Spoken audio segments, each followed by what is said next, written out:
अस्सलाम वालेकुम dear students. आज की वीडियो के अंदर उसी तरह हम नस्ट एनईटी और यूईटी ई कैट के पास्ट पेपर के रिपीटेड एमसीक्यूज डिस्कस करेंगे, उनके सॉल्यूशन को हम देखेंगे।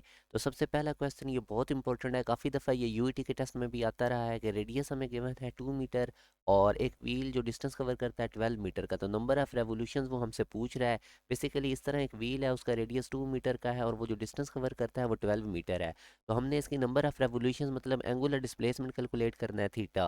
तो हमें पता है कि थीटा इक्वल होता है एस बाई आर के। तो इसके अंदर हम वैल्यूज़ प्लग इन करेंगे तो हमारे पास 6 रेडियन आंसर आएगा। मगर हमसे वो जो आंसर पूछ रहा है वो रेवोल्यूशन में पूछ रहा है। तो हमें पता है कि एक रेवोल्यूशन में 2 पाई रेडियन होते हैं और एक रेडियन में 1/2 पाई रेवोल्यूशन होते हैं। तो हम 6 रेडियन को डिवाइड कर देंगे 2 पाई से, तो आंसर हमारे पास रेवोल्यूशन में आ जाएगा जो कि 3/पाई रेवोल्यूशन है, हमारे पास सी ऑप्शन। इसी तरह अब हम एक और क्वेश्चन डिस्कस करते हैं, ये भी काफ़ी ज़्यादा इंपॉर्टेंट है। वो कहता है कि व्हील का एरिया 3.14 मीटर स्क्वायर है और एंगल वो जो बना रहा है वो 114.6 डिग्री है।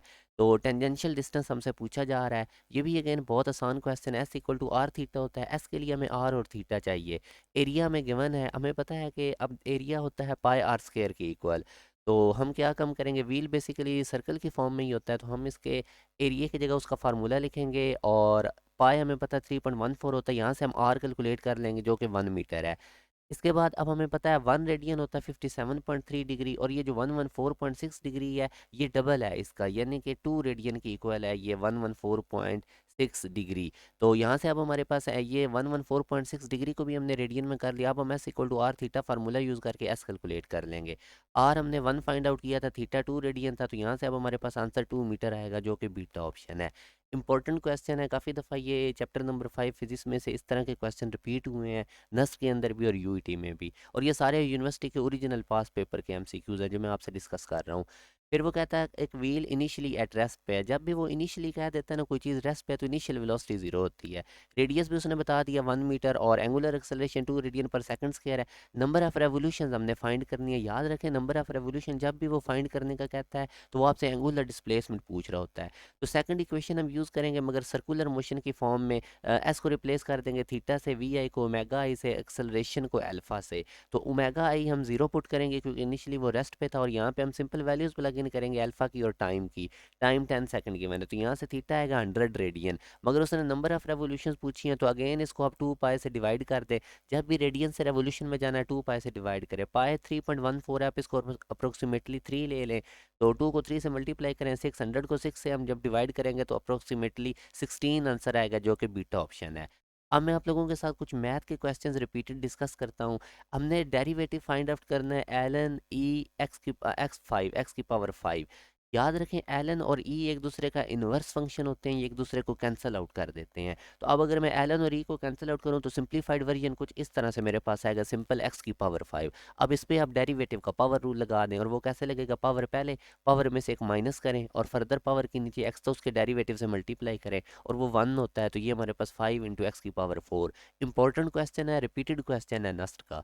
अच्छा, अब एक और क्वेश्चन देखें, ये बड़ा इंपॉर्टेंट है। y equal to sine x और y 29 का मतलब है 29 इसके डेरिवेटिव निकालने हैं।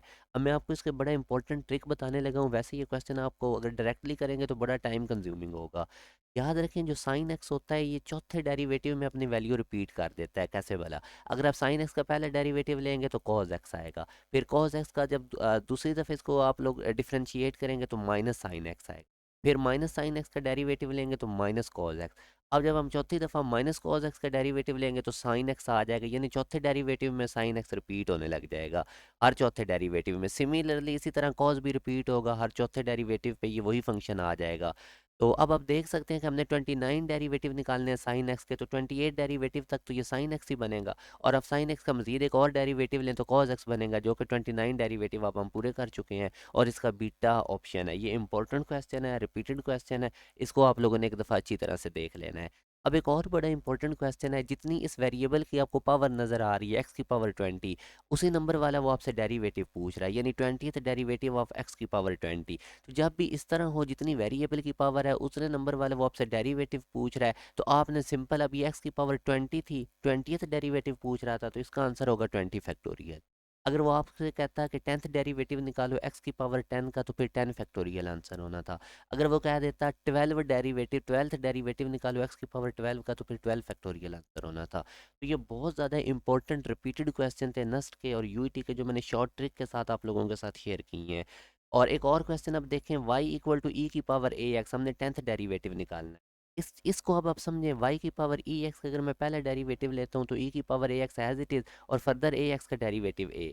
अब जब मैं दूसरा डेरिवेटिव लूँगा तो ये ए तो कांस्टेंट है, एज इट इज़ आएगा। ई की पावर ए एक्स का फर्दर डेरिवेटिव ई की पावर ए एक्स, और ए एक्स का ऊपर मजीद ए से मल्टीप्लाई होके ए स्केयर। अब आप यहाँ से चीज़ समझें, वाई वन जब निकालेंगे तो ए की पावर वन, सेकंड डेरिवेटिव जब लेंगे ए की पावर ए एक्स का, तो ए के ऊपर पावर टू आ जाएगी। इसी तरह जब मैं तीसरा डेरिवेटिव लूँगा तो ए की पावर थ्री आ जाएगी, साथ ई की power a x as it is. जब मैं 10th वाले डेरिवेटिव लूँगा तो ए की पावर 10 आ जाएगी, साथ ई की power a x as it is. तो अब आप देख सकते हैं कि ये ऑप्शन तो हमें डायरेक्टली गिवन नहीं, हमें पता है वाई इक्वल होता है क्वेश्चन में, अगर आप देखें तो वाई इक्वल है ई की पावर ए एक्स के, तो इस ई की पावर ए एक्स की जगह उन्होंने वाई लिखा हुआ है। तो यूँ अब हमारे पास 10th डेरिवेटिव है ए की पावर 10 इंटू वाई, जो कि हमारे पास डेल्टा ऑप्शन है। तो ये बहुत रिपीटेड क्वेश्चन मैंने आप लोगों के साथ डिस्कस किए हैं, पास पेपर के, नस्ट के और यूईटी ई कैट के। इनको अच्छे तरीके से आप लोग देखें, और अगर आप लोग इस चैनल पे न्यू हैं तो इसको सब्सक्राइब भी कर लें। और जो बच्चे भी थोड़े वक्त में मैक्सिमम प्रिपरेशन करना चाहते हैं, रेलेवेंट प्रिपरेशन करना चाहते हैं नस्ट और यूईटी की, तो वो इस दिए गए कॉन्टैक्ट नंबर पे डिटेल करें। हमारा एक ऑनलाइन सेशन स्टार्ट है जिसके अंदर हम पास पेपर के through topic wise lecture deliver कर रहे हैं, और तकरीबन एक मंथ के अंदर इसमें सेशन आप लोगों को सिलेबस कंप्लीट करवा दिया जाएगा। तो जो बच्चे भी नस्ट और यूईटी जाना चाहते हैं उनके लिए हाईली रिकमेंडेड है कि वो ज़रूर इस सेशन को ज्वाइन कर लें। अपना ख्याल रखिएगा। अल्लाह हाफिज़।